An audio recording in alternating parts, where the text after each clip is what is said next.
So hello, my name is Alex Malone. I work at AT&T Cybersecurity, which most people know as AlienVault.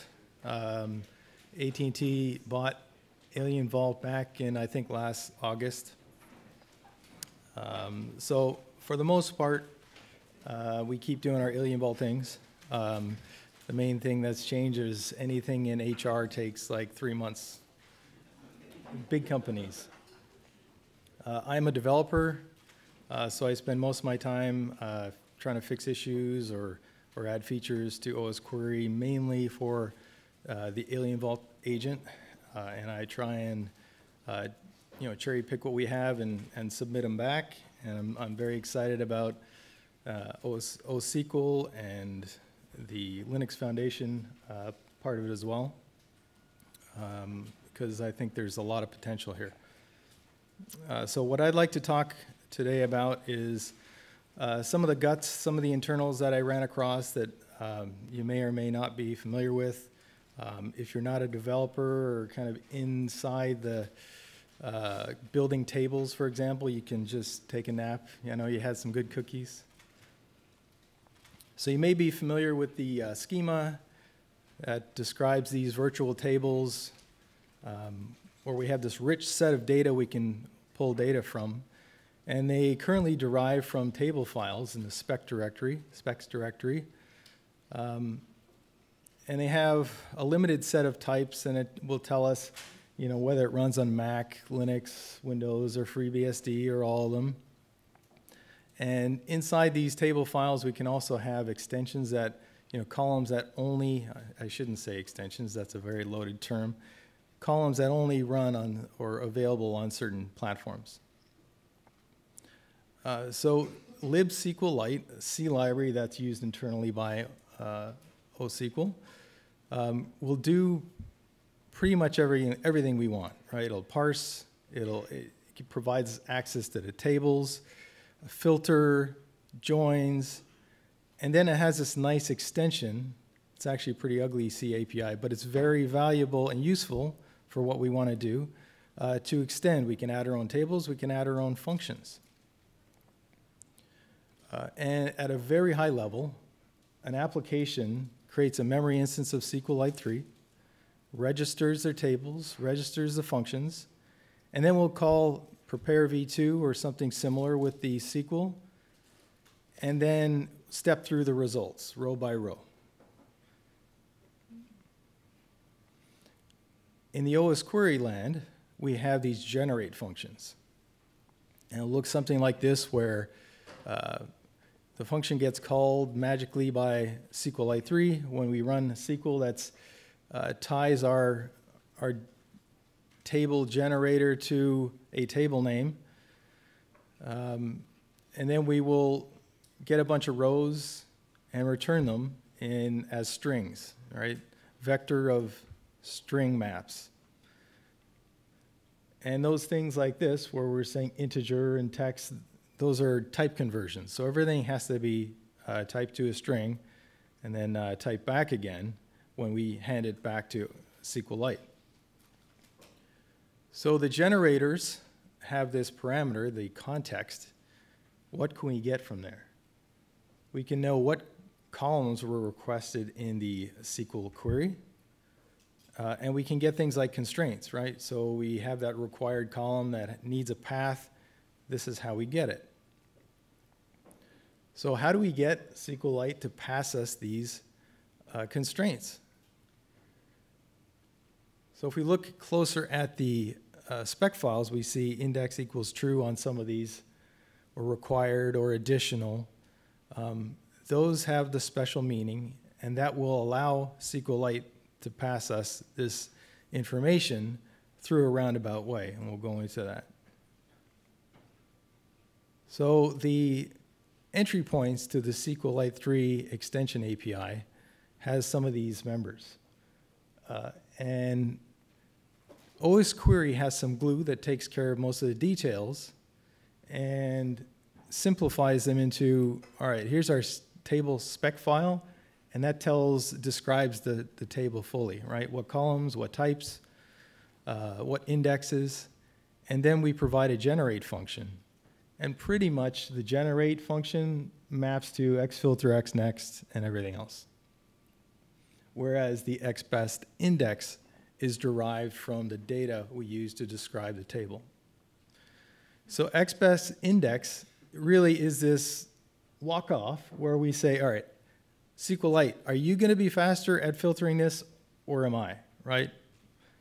So based on processes table, we can look up a PID quickly, one PID at a time, as opposed to some other columns where we might not have a quick way to look it up. For example, a process, you're not going to be able to quickly look up a process by a path, right?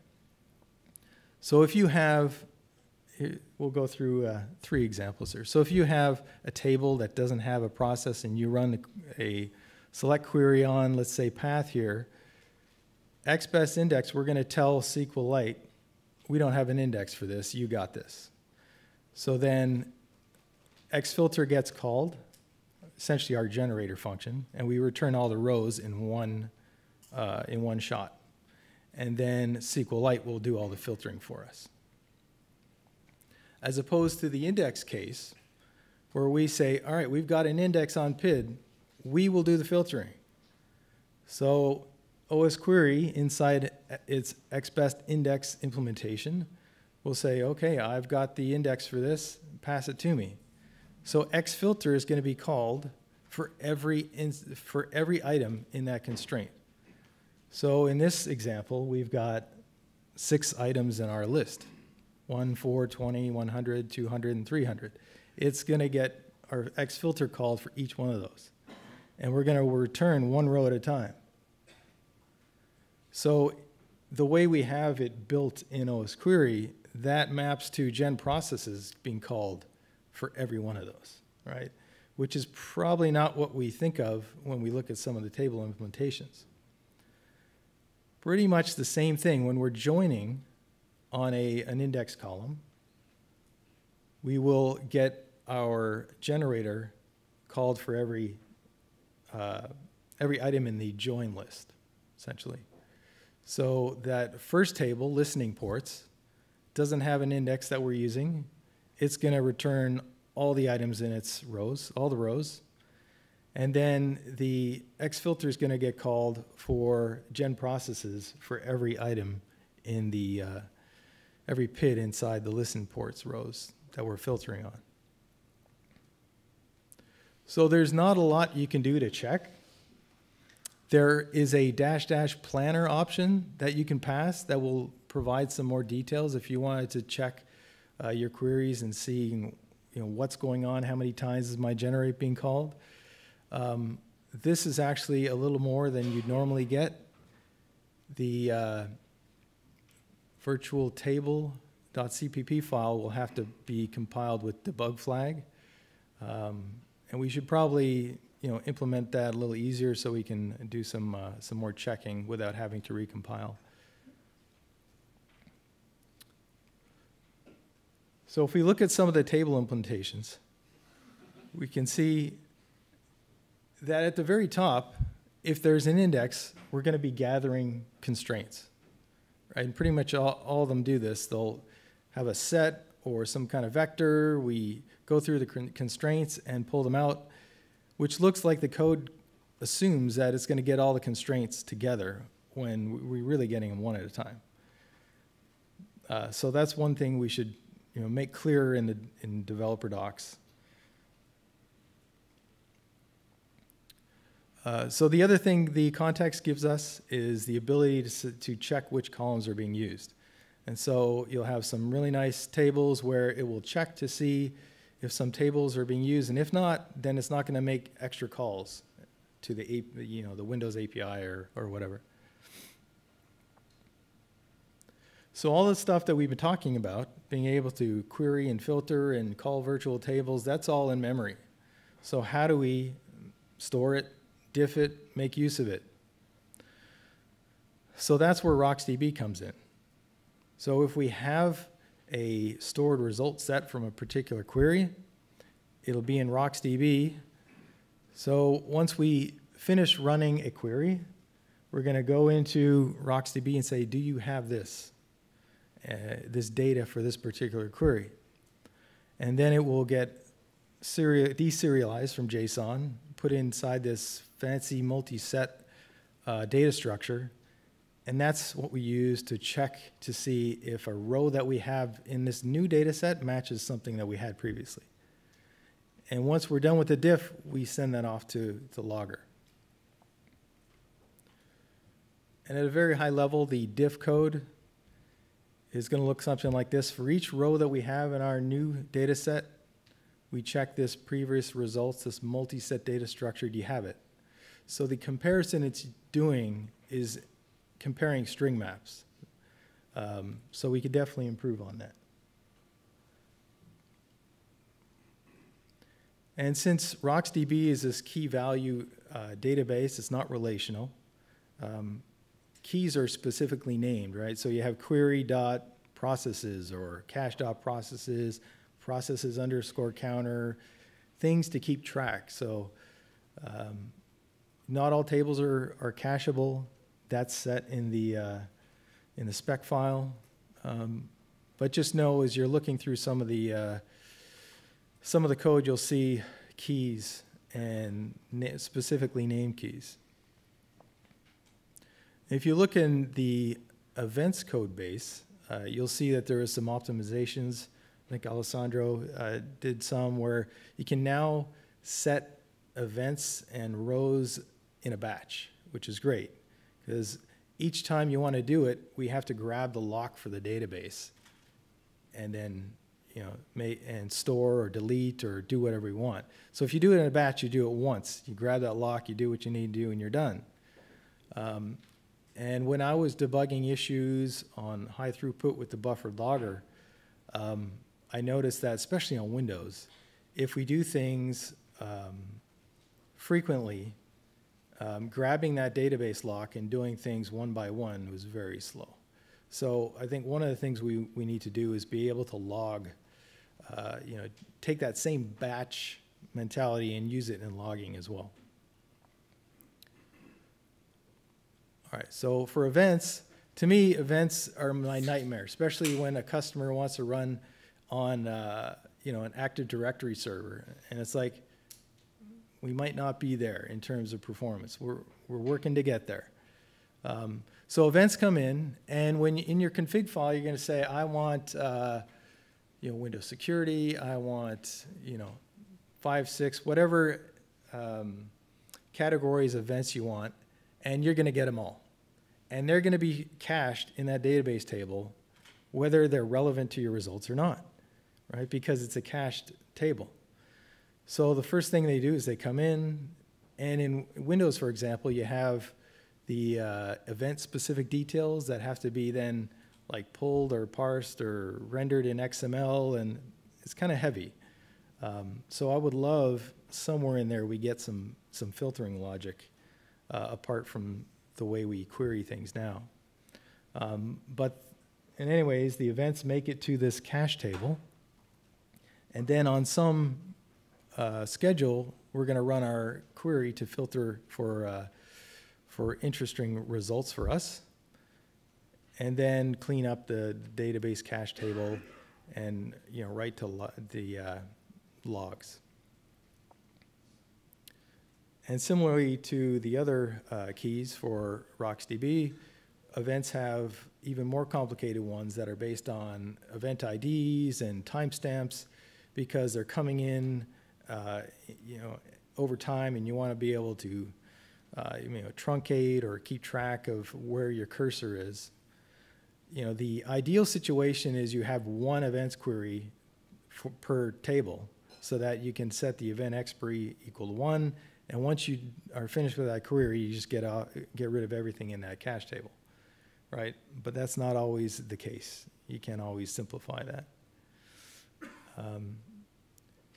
And if you look at the code inside events where it's checking for expirations, it will do that periodically. I can't remember how often, maybe 5 minutes or whenever a certain threshold is met. And it's going to do that. All right, give me all the keys for this event table, right? And that's pretty expensive. I wish there's more of a way we can keep a running track rather than saying, give me all your keys, your indexes. And if you are on a high throughput system, you'll see log entries like overflowed, event buffer, something like that. And that means that your events are coming in faster than you're clearing your cache table for that particular event table.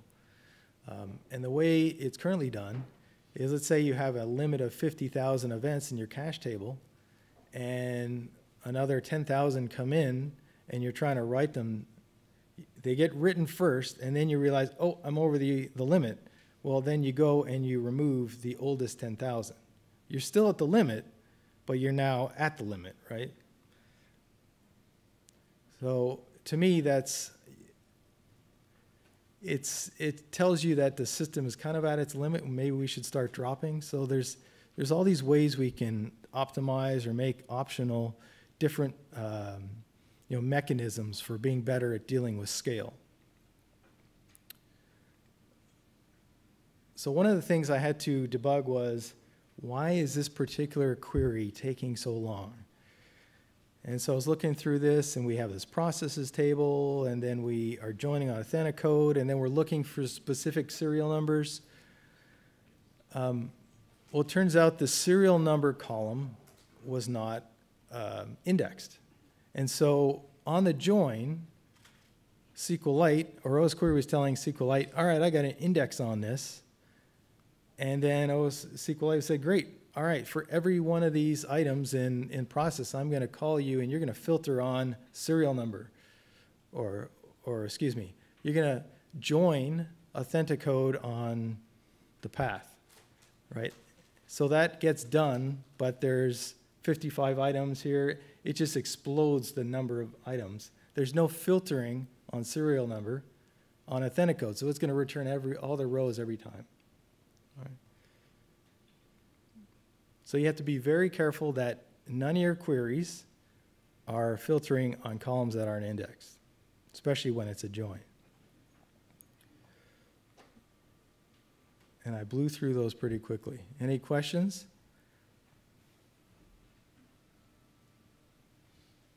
Yes? When those indexes are created, they're created in memory. Is that right? It's not a physical structure. It's more of a communication with SQLite. So you say, I've got this index in your spec file, and osquery is going to look at that spec file and tell SQLite, all right, PID, process.pid, I've got an index on that. So give me the constraints, I'll do the filtering on it. Yeah, so there's no like traditional database where you're creating an index. Yes? Aside from fixing the bug that you initially about, do you see a way of improving osquery by changing some of its behavior or interfaces that it exposes? Is there some tool, something you add to osquery or modify? Well, it depends on what we say, like, all right, what do we want to focus on? And that was one of the things I'm hoping to come talk to you all about. And that is, what is the core value of osquery? What do we want it to do well? Is it an incident response tool? Is it something we want for live EDR? To me, my customers, our customers want it to do everything, and they want to run on laptops and servers.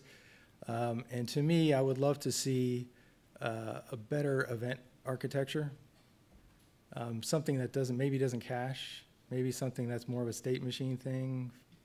I don't know. It's not an easy answer. I would love to see more scalability. Yes? Do you think there are still some fairly large performance gains to be had in like relatively simple changes within the SQLite and RocksDB space, or is it like pretty well optimized? I'm just curious, like how much space you think there is for like really gaining some performance? Well, there's that diff engine I told you about, and I've got some code that I wrote to instead of using JSON, use different protocols and optimize instead of using hash maps, encode and compare the strings. But I think when it comes down to it, those are, you probably wouldn't notice those performance improvements, even if it's like, all right, our diff engine is now 10 times faster. I think the issues are probably more of, if my labs team says, I want to query this every 60 seconds, but they've got 100 of them, how do we deal with those? And how is somebody supposed to know what the right interval is for a system?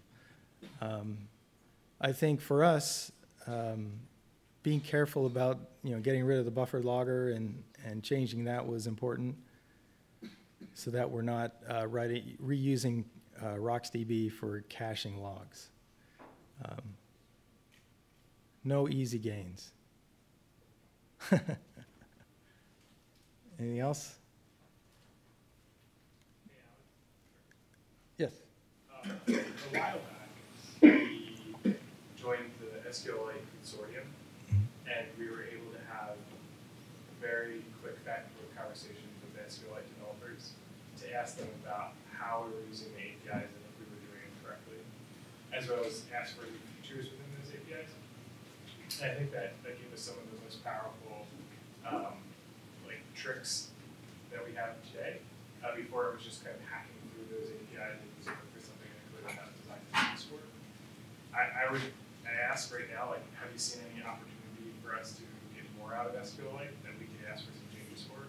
These changes might not be free to ask, but at least we could get together and make a list.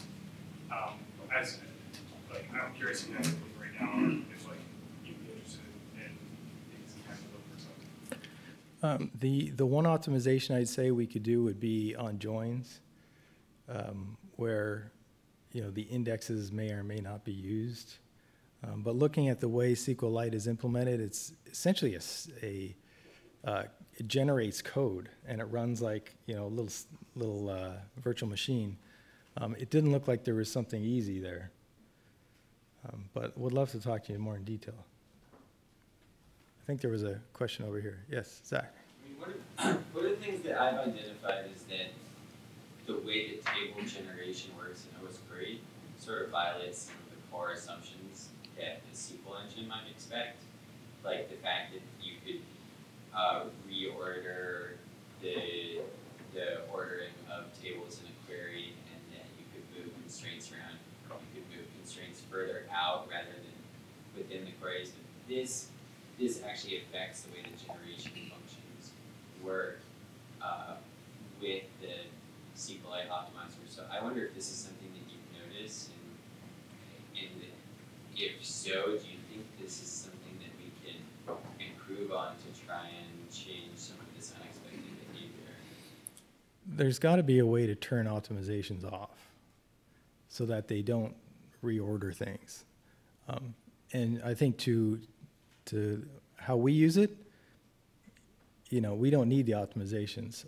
I think most of our queries should be somewhat responsive, and take events completely off the table. That can be something completely different. I think we could do fine without the optimizations. Yes.